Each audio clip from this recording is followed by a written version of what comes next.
Bismillahirrahmanirrahim. Qala al-musannif al-Imam Abu Hamid Hujjatul Islam Al-Ghazali rahimahullahu ta'ala wa nafa'ana bihi wa amadana bi asra'ihi wa afadha alaina min barakatihi wa anwarihi wa ulumihi wa nafa'atihi fid dharain amin.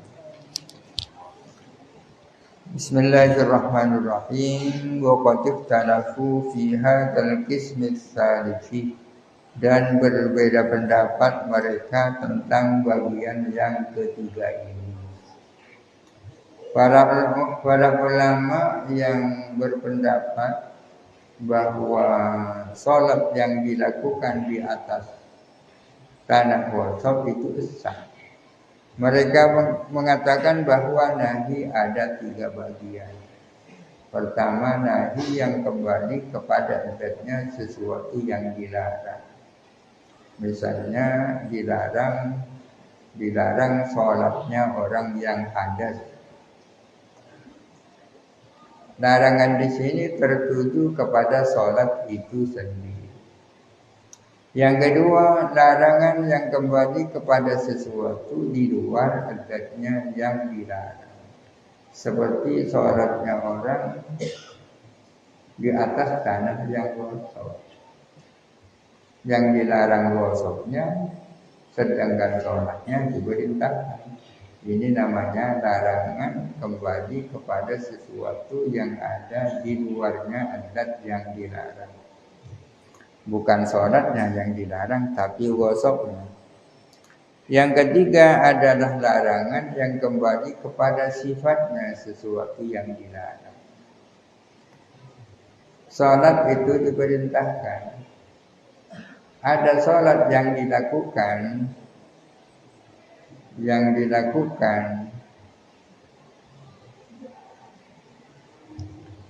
di dalam waktu tertentu.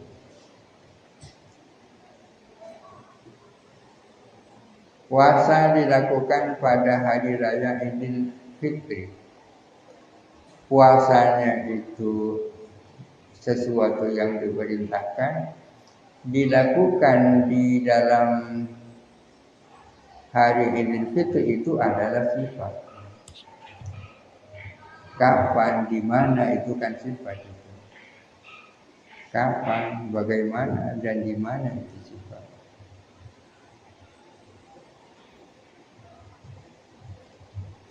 Wa misalul qismainil ula wa misalul qismaini al-awwalaini dhahirun.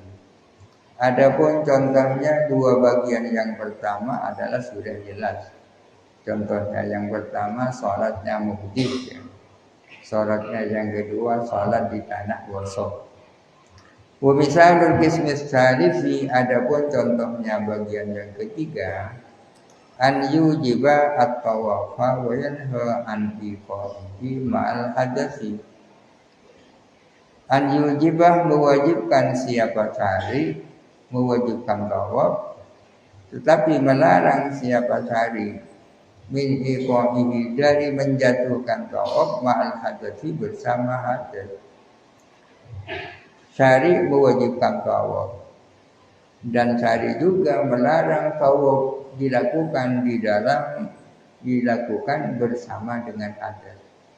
Apa perbedaan tawaful muhdits dan tawaf yang dijatuhkan di saat hadas?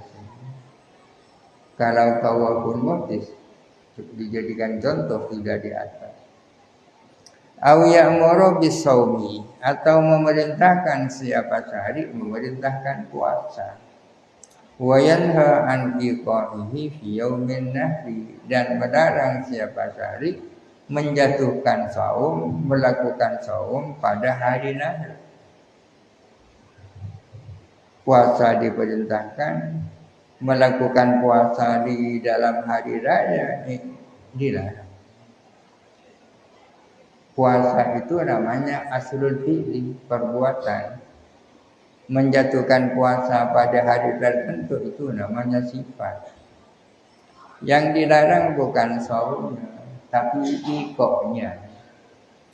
Fayuqalu maka dikatakan as-saumu min haitsu innahu saumun masru'un matdubun.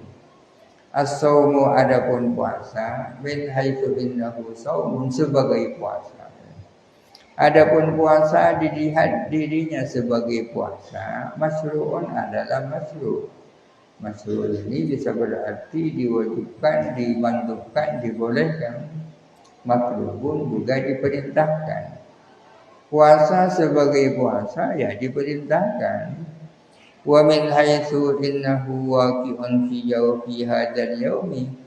Adapun puasa dari segi bahwa puasa terjadi pada hari ini, ghairu masru'in, itu tidak diperkenankan. Puasa sebagai puasa itu diwajibkan atau disunahkan. Akan tetapi puasa dilihat dari dilaksanakannya pada hari ini tidak diperkenankan. Wa tawafu masyru'un. Adapun tawaf itu diwajibkan atau disunahkan atau jadi istilah masyru' bisa bermakna diwajibkan, bisa bermakna disunahkan, bisa bermakna dibolehkan. Biqaulihi ta'ala dengan firman Allah Ta'ala wal yatawafu bil baitil atiq, hendaklah mereka bertawaf di Baitullah. Tawaf itu sendiri adalah masyru', walakin wuqu'u akan tetapi terjadinya tawaf fi hadatil hadasi di saat hadas makruhun adalah makruh, maksudnya dilarang. Wal bai'u adapun jual beli min haitsu innahu bai'un dilihat dirinya sebagai jual beli. Jual beli sebagai jual beli makruh ya dibolehkan. Walakin akan tetapi min haitsu wuqu'uhu dilihat dari terjadinya baik muqtarinan halai bersamaan bisyaratin fasidin dengan syarat yang fasid, syarat yang tak benar, au ziyadatin atau bersamaan dengan tambahan fil iwadi di dalam imbalan, fil ribawiyati di dalam barang-barang ribawi, makruhun adalah dimakruhkan, maksudnya dilarang. Jual beli sendiri itu kan masruh. Dilihat dari segi jual belinya masruh. Akan tetapi dilihat dari jual beli yang terjadi dengan syarat-syarat yang tak benar itu tidak masruh. Wa talaku min haitsu innahu talakun masruh. Adapun talak dilihat dari segi bahwa dia talak adalah dibolehkan. Talak dilihat dari dirinya sebagai talak itu kan boleh.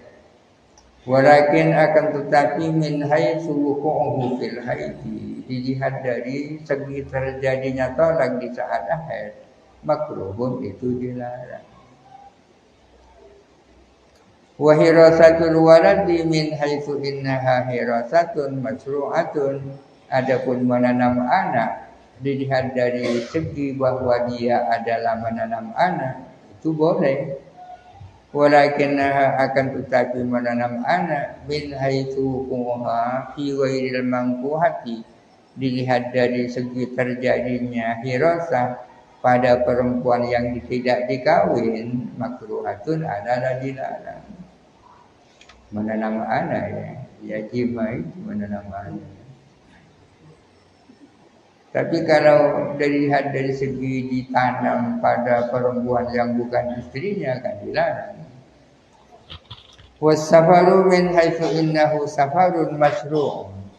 Adapun bepergian dilihat dari segi dia sebagai bepergian itu adalah boleh. Walakin min haitsu qasdul ibaqi akan tetapi dari segi punya tujuan buron buruk bihi dengan safar buron anis sayyidi dari sayyid ghairu masru'in adalah tidak benar. Orang yang buron dari sayyidnya kan termasuk asifis safar ya, tak boleh qasr, tak boleh jamak. Itu adalah beberapa contoh perbuatan yang dilarang Akan tetapi larangan kembali, sifat kembali kepada sifatnya sesuatu yang dilarang. Bukan kepada zatnya tapi kepada sifatnya. Faja'ala Abu Hanifah hadza qisman salisan. Maka menjadikan siapa Imam Abu Hanifah kepada hal ini dijadikan sebagai bagian yang ketiga. Wa za'ama dan menganggap siapa Imam Abu Hanifah anna dzalika bahwa sesungguhnya hal itu yujibu fasadal wasfi adalah mewajibkan menyebabkan dosanya sifat lantifa al asli bukan tiadanya asal. Sifatnya yang rusak sementara asalnya tetap. Li'annahu karena sesungguhnya nahi raji'un ilal wasfi adalah kembali kepada sifat, la ilal asli tidak kembali kepada pokok, tidak kembali kepada perbuatan itu sendiri, tapi kembali kepada sifatnya perbuatan. Maka menjadi bagian yang ketiga. Bagian yang pertama, nahi kembali kepada perbuatan itu sendiri. Yang kedua, nahi kembali kepada sesuatu di luar sesuatu yang diperintahkan. Yang ketiga, nahi tidak kembali kepada perbuatan itu sendiri, tapi kembali kepada sifatnya perbuatan. Wasyafi'i rahimahullahu, adapun Imam Syafi'i rahimahullahu, al-haqqo hadza bi karahatil asli adalah memasukkan Imam Asy-Syafi'i. Imam Asy-Syafi'i memasukkan kepada bagian ini dimasukkan sama dengan karahatil asli, dilarangnya perbuatan itu sendiri. Walam yaj'alhu qisman salisan, dan Imam Syafi'i tidak menjadikan hadza sebagai bagian yang ketiga. Wa haitsu anfada at-talaqu fil haidi, dan sekiranya Imam Syafi'i menjadikan tolak di saat haid. Menjadikan tolak itu maksudnya menyatakan tolak di saat haid itu sah, efektif. Jikalau Imam Syafi'i berpendapat bahwa tolak di saat haid itu jadi, kok bisa jadi? Kalau Imam Syafi'i menjadikan tolak yang dijatuhkan di saat haid itu jadi, sarafan nahya memalingkan Imam Syafi'i, memalingkan kepada larangan,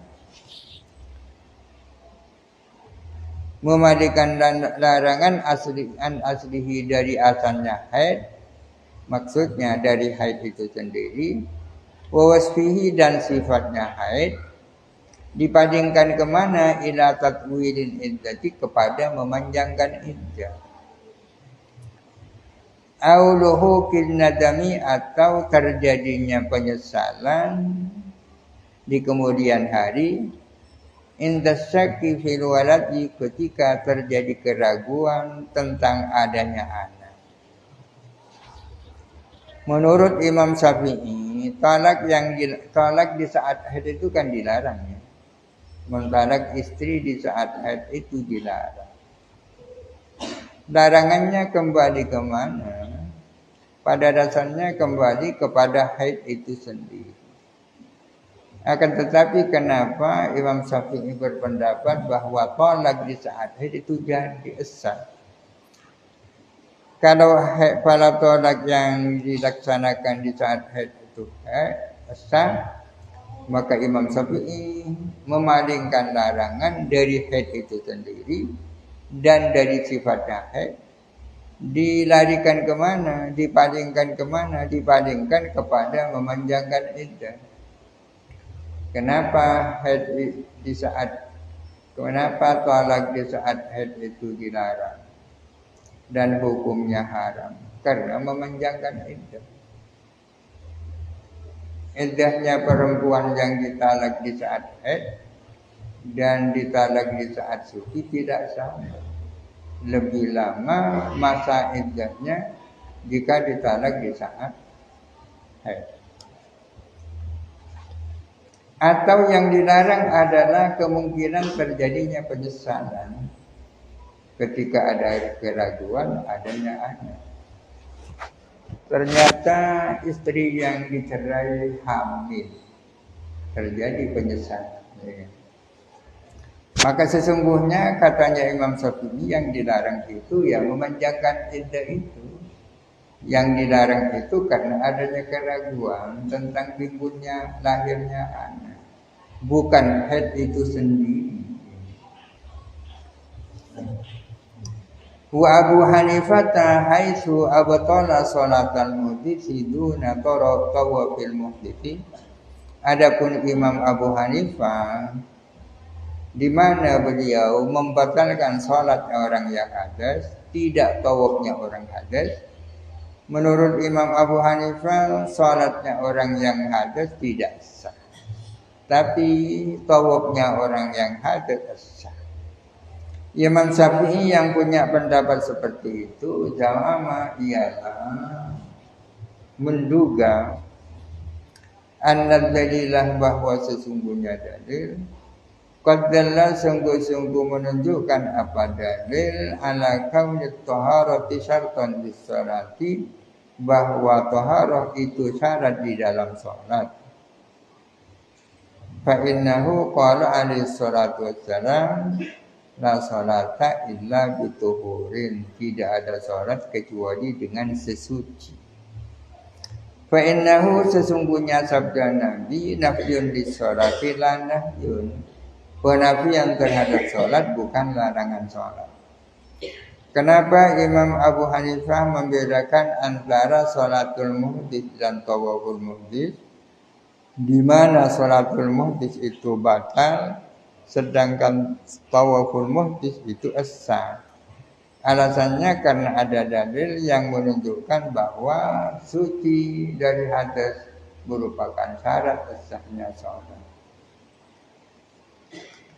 Wa fil mas'alati nadharan, ialah di dalam masalah ini ada pun dua kajian. Ada dua kajian. Ahaduhuma, adapun salah satu dari nadharani adalah fi mujabi mutlaqin nahyi min haitsul lafzu. Fi mujab ini maknanya sama dengan muqtada. Iqtada aujaba maknanya sama. Adapun salah satu daripada dua kajian adalah kajian tentang mujabnya, tentang apa yang diminta oleh mutlaqun nahyi. Artinya mutlaqun nahyi itu menunjukkan apa itu maksudnya. Min haitsul lafzu dilihat dari segi lafaz. Wa dzalika nadharun fi muqtadas sighati. Itu adalah sebuah kajian tentang apa yang diminta oleh siwat nahi. Siwat nahi itu menunjukkan apa? Menunjukkan haram atau apa? Wa huwa bahsun lughawiyun, itu adalah kajian kebahasaan. Nalquruhu fi kitabil awamir wan nawahi, yang akan kami sebutkan di dalam kitab tentang awamir dan nawahi.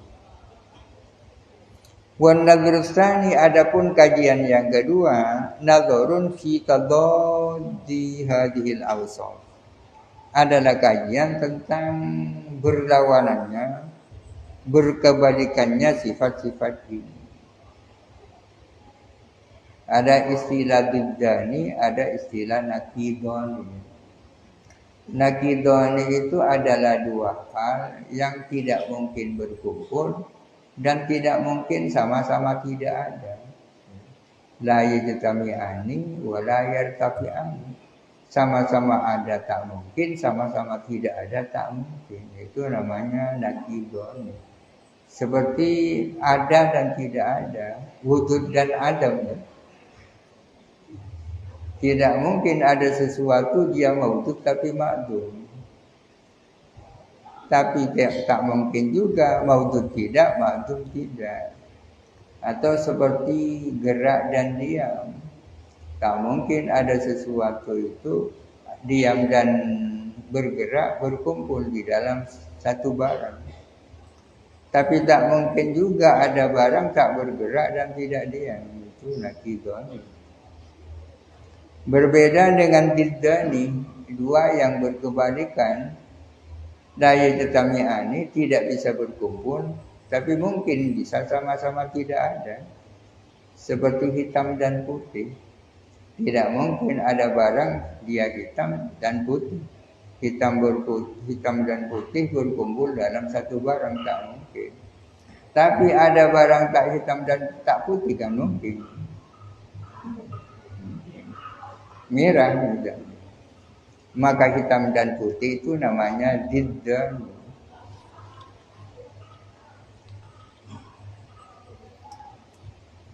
Nah, kajian yang kedua adalah kajian tentang berkebalikannya sifat-sifat ini. Wa ma yuqalu ijtima'uhu wallahu alam al-fatihah. Alhamdulillah.